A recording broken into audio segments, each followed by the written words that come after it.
YIIUM. Dan siapa? Siapa yang akan mengendalikan ini? Adakah agensi kerajaan? Agensi mana? Kalau buat kajian, kenapa kenapa dipilih Universiti Islam Antarabangsa pun dipersoalkan?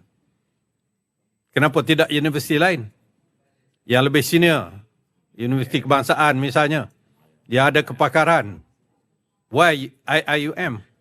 Tapi ada pemakluman daripada Menteri di Jabatan Perdana Menteri Wilayah Persekutuan YB Hanayo.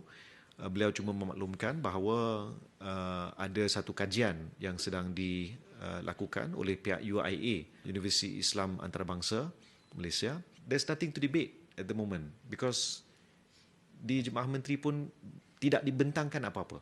Jadi dia terlalu awal untuk kita bincang perkara ini. Tidak ada apa-apa yang dibentangkan kepada Jemaah Menteri. Cuma pemakluman lisan.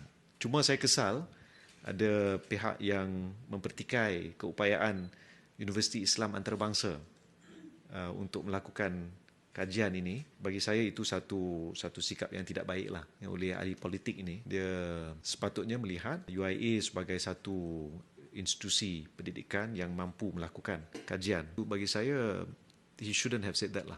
Very irresponsible and he looks down on a very important institution yang telah melahirkan ramai bukan hanya pemimpin dalam negara kita, malah pemimpin di negara-negara lain. Jadi sikap ahli politik ini, Setiausaha Agung sebuah parti yang mempunyai calon berlori-lori untuk Perdana Menteri, tapi dia boleh ada sikap seperti ini. Bagi saya itu satu sikap yang sangat buruk lah.